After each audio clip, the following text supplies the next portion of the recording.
Coucou tout le monde, j'espère que vous allez bien. Aujourd'hui, je vous retrouve avec un book haul. Ça fait pas très longtemps que je vous en avais fait un déjà, mais j'ai racheté pas mal de mangas et j'ai aussi emprunté des BD à la médiathèque. Donc, je voulais vous présenter tout ça avant d'avoir un trop gros book haul. Donc, on va commencer par les quelques romans que j'ai achetés ou empruntés. J'en ai que trois. Le premier, c'est un roman que j'ai emprunté, donc c'est le troisième tome de la saga du Pont des Tempêtes. Donc c'est L'héritier insoumis de Daniel L. Jensen aux éditions Brajlon.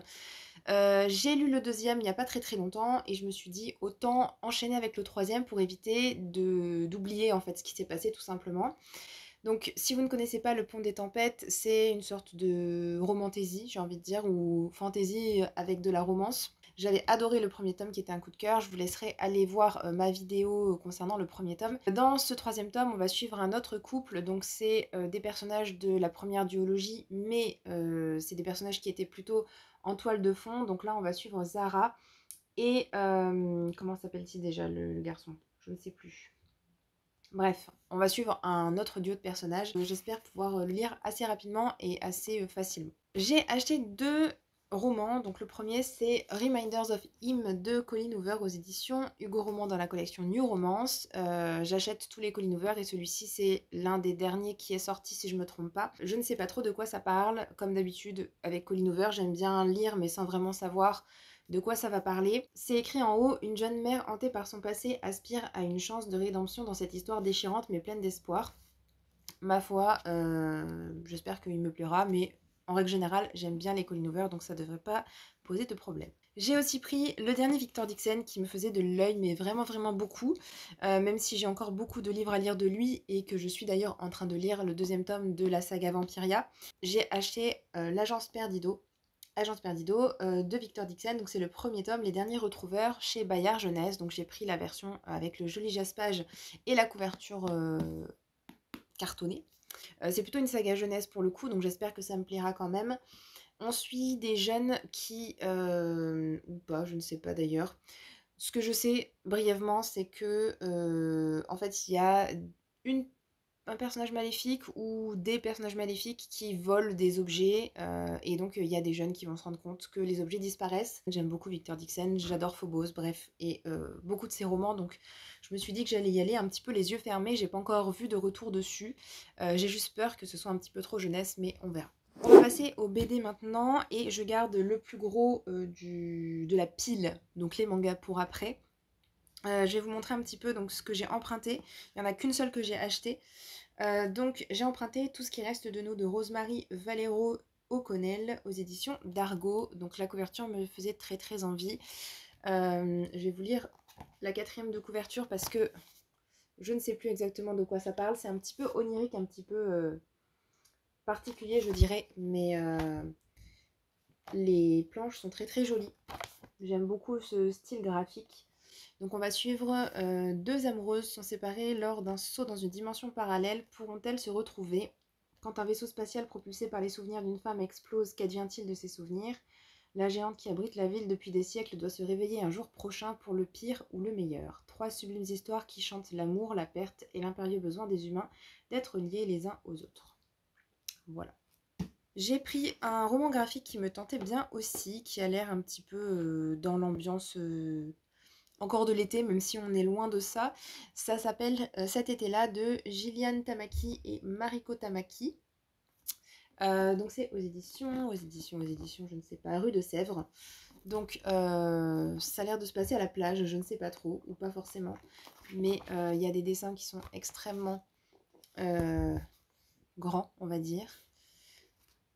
Il n'y a pas énormément de texte. C'est des dessins qui sont un peu ronds, assez, j'ai envie de dire un peu enfantins, mais pas vraiment. C'est des traits qui sont assez épais. Je ne sais pas trop quoi dire. Bref, je le lirai et je verrai si ça me plaît. J'ai aussi emprunté Les étoiles s'éteignent à l'aube de Vincent Turand aux éditions.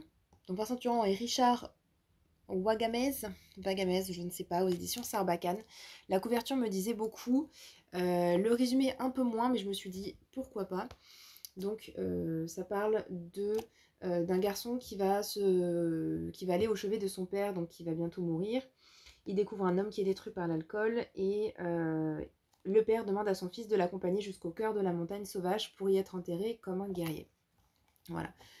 Les dessins ont l'air sympas, mais c'est pas forcément ce que je préfère. Mais je me suis dit, la thématique a l'air d'être assez triste. Et je sais pas, peut-être d'être un peu ce que je lis d'habitude. Une dernière BD que j'ai prise parce que la couverture me disait beaucoup, c'est La forêt de Thomas Haute aux éditions Martin de Halleux. C'est une BD qui n'a pas de texte, ou très très peu, qui a l'air un petit peu dérangée, si j'ai envie de dire. Voilà, c'est un petit garçon, là par exemple, il y a des chaussures pendues. Donc je ne sais pas du tout si ça va me plaire ou pas ou quoi que ce soit, mais je trouvais les dessins vraiment super beaux et je me suis dit, bon, j'aurais pu le lire à la bibliothèque directement, hein, euh, mais voilà, je voulais voir ce que ça pouvait donner. Et pour la dernière BD, c'est donc une BD que j'ai achetée, c'est L'Adoption, le sourire du plombier de Diderot et Monin, donc c'est chez Grand Angle et c'est donc la dernière BD du cycle de l'adoption. Donc il y avait 3 cycles différents, le premier cycle avec 2 BD, le deuxième avec 2 BD, et cette dernière du coup qui finit avec, ça c'est un tome intégral, donc on a l'histoire complète. Je l'ai lu celle-ci et je l'ai beaucoup aimée comme les autres. Elle est plus douce, oui, plus tranquille on va dire que les autres qui étaient quand même assez, assez difficiles à lire par certains moments. L'adoption, du coup, si vous ne connaissez pas, c'est une série de BD où on va suivre des couples qui vont adopter des enfants. J'aime beaucoup, moi, ces BD. Je trouve qu'elles sont très colorées, mais que c'est très beau aussi à la fois. Et celle-ci ne déroge pas à la règle. Donc, si vous ne connaissez pas, vraiment, moi, c'est une BD que j'adore et que je recommande chaudement à tous ceux qui aiment les tranches de vie, ce qui est un petit peu émouvant. On va passer à la pile de mangas que j'ai là. Alors, j'ai des mangas que j'ai achetés, donc c'est des premiers tomes et je vous montrerai ça à la fin. Donc en termes d'emprunt à la bibliothèque, j'ai pris que celui-ci. Donc c'est le tome 6 de Land de Kazumi Yamashita aux éditions Mangetsu. Voilà, je continue cette saga doucement mais sûrement. Ça devient toujours plus intéressant, on ne sait pas vraiment ce qui se passe et ça devient de plus en plus intriguant, donc voilà. Je suis pas super fan des dessins, mais l'intrigue est vraiment très mystérieuse, donc j'ai hâte de lire la suite. Ensuite, cette série aussi, j'ai très hâte de lire ce troisième tome, donc c'est Gen Bride de Hitomi Takano aux éditions Glénat, donc c'est un josei. Bon là il s'écrit shoujo mais je crois qu'au Japon il est sorti en josei ou en seinen, je ne sais plus. Très contente d'avoir découvert cette série, j'avais entendu de très bons avis et effectivement j'ai adoré les 2 premiers tomes, donc j'ai très hâte de lire celui-ci. Je vous mettrai dans le petit i ma vidéo concernant le premier tome. Très rapidement, c'est l'histoire d'une fille qui vit... Enfin, je sais même pas comment expliquer ça. Dans le premier tome, on suivait une jeune fille journaliste qui était confrontée à la misogynie des hommes dans son travail et au fait que les gens parlaient beaucoup de ses formes, de son corps, etc. Et ne la prenaient pas vraiment au sérieux. Et assez rapidement, en fait, dans la série, donc à la fin du du premier tome, il y a un truc assez bizarre qui se passe. Et en fait, elle aperçoit une autre fille qui lui ressemble beaucoup étant plus jeune. Voilà. La série change totalement de cap, donc je vais voir avec ce troisième tome où va nous emmener l'autrice ou l'auteur. Je sais pas si c'est une fille ou un garçon d'ailleurs, mais j'ai très hâte de lire ce troisième tome. J'ai acheté le tome 12, donc c'est le dernier de Perfect World de Rie Haruga aux éditions Akata, sachant que je n'ai toujours pas lu les autres d'avant, mais j'aimerais bien avoir la série complète, donc il me manque le 11, celui-ci je l'avais acheté d'occasion, mais j'ai pas trouvé le 11, j'ai juste trouvé le 12. Voilà, il va falloir ensuite que je me plonge dedans, donc c'est l'histoire d'un homme qui a eu un accident de voiture et qui se retrouvait en fauteuil roulant, et il va retrouver une fille de son lycée et voilà, il va y avoir une histoire d'amour entre deux. J'ai acheté un dernier tome donc pour finir enfin une série parce que vous allez voir, j'en ai certaines que je vais commencer à voir si ça me plaît ou pas, mais C'est Love Mix Up de Haruko et Wataru Inekure. Donc c'est aux éditions Akata, c'est le 9e et dernier tome. J'ai très hâte de le lire parce que j'ai beaucoup aimé cette petite série. C'est très mignon, donc c'est un shoujo mais avec deux personnages homosexuels en personnages principaux. Voilà, donc je ne sais pas exactement comment ça va se terminer. J'aime bien les dessins, je trouve qu'ils sont assez mignons, c'est assez comique. Bref, un petit shoujo qui se lit tout seul, donc si vous ne connaissez pas, c'est aussi une valeur sûre. Ensuite, j'ai acheté le 3e tome de You're My Soulmate d'Anachine aux éditions Pika. J'adore cette couverture, je trouve qu'elle est super jolie. J'aime beaucoup Anachine, mais avec cette série, j'avoue que le premier tome m'avait moyennement plu, si j'ai envie de dire. Je sais pas si je vous ai fait la vidéo, je ne crois pas encore, la vidéo présentation. Mais voilà, j'ai pas été si emballée que ça par ce début. Mais je continue. Voilà, j'ai lu le 2e il n'y a pas très longtemps.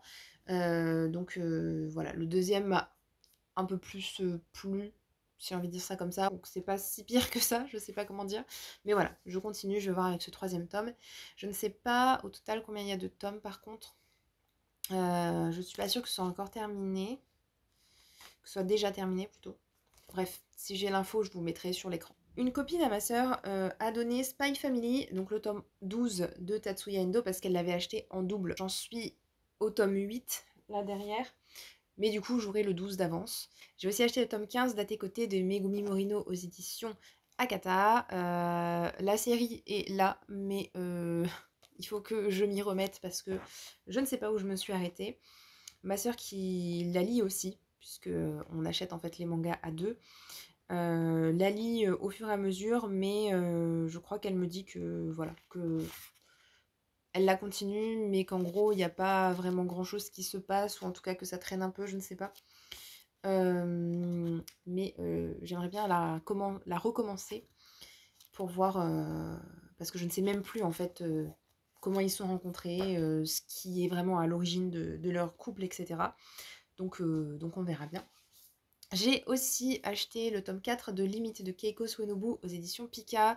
Très contente aussi de pouvoir continuer cette série. Là on est sur plutôt du survival mais version shoujo, donc avec des filles qui se retrouvent abandonnées en plein milieu de la forêt suite à un accident de bus où tout le monde est mort. Et donc il ne reste que 4-5 survivantes. J'aime beaucoup ce manga qui sort de ce qu'on peut voir d'habitude dans les shoujo. J'ai aussi acheté le tome 7 de Sakura Saku, Dio Sakisaka aux éditions Kana, donc très contente de pouvoir continuer aussi cette petite série. Et ils sont trop mignons les personnages derrière, je trouve qu'ils sont trop choupis. Je sais pas si ça fait bien le focus sur les petits personnages, voilà. Ils sont trop mignons. Donc avec cette série, j'ai un petit peu du mal aussi à me rappeler vraiment de ce qui se passe ou de... Voilà, enfin, pas de qui sont les personnages parce que ce serait un peu mentir, mais je ne sais plus exactement ce qui se passe. En fait, je les lis, je trouve que c'est mignon sur le moment, mais ça reste pas super longtemps gravé dans ma mémoire. On va finir avec 3 mangas du coup, qui sont 3 premiers tomes. C'est des mangas que j'ai achetés d'occasion et je verrai en fait du coup s'ils me plaisent ou pas, si je continue. Donc le premier, c'est un manga qui est déjà qui date un petit peu déjà, je dirais de peut-être pas un an, mais pas loin. C'est 36 000 Seconds in a Day, donc 36,000 Seconds in a Day, de Ryoko Fukuyama aux éditions Vega Dupuis. Et je crois que j'ai jamais vu ces éditions Vega Dupuis. C'est la première fois. En fait, à la base, je pensais que c'était une autre autrice parce que ce type de dessin me fait beaucoup penser à Nana Haruta. En regardant les dessins, je suis un peu moins fan. Je trouvais que sur la couverture, ça rendait mieux. Mais le pitch me donnait très envie, en fait. Donc là, on va suivre 4 garçons qui sont un peu ringards, mais déterminés à tuer le temps de la manière la plus stupide possible. Parmi eux, Nishina rencontre une jeune fille du club manga qui a perdu par mégarde une de ses planches. L'amour se trouve-t-il au coin du couloir? Je crois qu'il y avait une histoire sur le résumé de Manga News qu'il devait pas tomber amoureux ou je ne sais quoi. Et voilà, ma foi, ça a l'air d'être un petit peu en mode harem ou un petit peu comme Waiting for Spring avec plusieurs garçons et potentiellement une fille au milieu. Ma foi, on verra bien si ça me plaît ou pas. Je crois que la série est assez longue. À la fin, les remerciements de l'auteur, ça date de 2020, donc du coup, ça ferait 4 ans. Est-ce que c'est possible ou pas? Je ne sais pas. Bref, je ne vais pas faire de calcul là. Je vous mettrai sur l'écran où on en est au Japon actuellement. Et j'ai aussi acheté donc Blush, le premier tome de Reida Soragaki aux éditions Pika. En fait, la couverture, je la trouve super kiki et j'avais vu quelqu'un en dire du bien sur Instagram. Donc je me suis dit, ben, pourquoi pas essayer. Après, j'ai vraiment l'impression que c'est un shoujo très très basique, entre guillemets, un shoujo avec un peu comme on en voit en 2010, quoi, avec vraiment des trucs très très caricaturaux. Donc à voir, je ne sais pas exactement de quoi il retourne. Là, c'est écrit quand la réalité dépasse l'animé, la phrase d'accroche. Voilà, ça a l'air d'être une histoire d'otaku et de gens qui sont qui ont un peu du mal avec la réalité. Bref, à voir ce que ça peut donner. Et le dernier, c'est celui-ci, donc c'est Promise Cinderella d'Oreko Tachibana aux éditions Glénat. Il y a une autre série de cette autrice, je ne sais pas qui, est parue en même temps, qui me tentait aussi, enfin que j'aurais bien voulu découvrir, mais j'ai pris que celle-là. Déjà, la couverture, elle brille, elle est en mode un peu argenté, c'est super joli. Et ça me fait penser un petit peu à Spy Family en fait. Maintenant, en regardant la quatrième de couverture, pas trop, il n'y a pas ça dedans, mais j'avais l'impression qu'en fait c'était une fille qui se retrouvait embrigadée entre guillemets dans une relation avec un homme qui était un peu un meurtrier ou qui faisait des trucs pas très très catholiques. Du coup là, je peux vous lire la quatrième de couverture, vous verrez. Donc c'est écrit: Ayame, femme au foyer, menait une vie tranquille et sans histoire jusqu'à ce que son mari demande le divorce. Fuyant le domicile conjugal, elle est victime d'un vol à l'arraché et se retrouve à la rue sans un sou. Maintenant, dans la galère, elle tombe sur Issei, un lycéen oui, de classe aisée, à l'esprit plutôt tordu. Cette rencontre va bouleverser sa vie. Ma foi, donc il n'est pas question de meurtre ou quoi que ce soit. Après, il y a le problème un peu de l'écartage entre la jeune femme du coup qui est mariée et le lycéen. Ma foi, à voir. Je trouve que les dessins sont super sympas. Je ne sais pas trop dans quoi il est classé. Je crois que c'est un seinen si je ne me trompe pas. Mais en termes de thématique, on a comédie, romance et tranche de vie. Donc c'est pour ça que je m'étais dit que ça pouvait aussi m'intéresser. Mais de voir peut-être autre chose que juste des shoujo. Donc voilà pour les dessins, je trouve qu'ils sont plutôt sympas. Ils font assez shoujo pour le coup. Enfin shoujo, c'est pas vraiment ça que je devrais dire, mais voilà, je pense que vous voyez un petit peu ce que je veux dire. Voilà, voilà, c'est tout pour ma vidéo. J'avais pas mal de choses à vous montrer. J'espère que vous aurez pu peut-être piocher par-ci par-là des idées de lecture. Si vous avez lu un de ces livres, n'hésitez pas à me dire en commentaire ce que vous en avez pensé. Et moi, je vous dis à bientôt dans une prochaine vidéo. Ciao, ciao!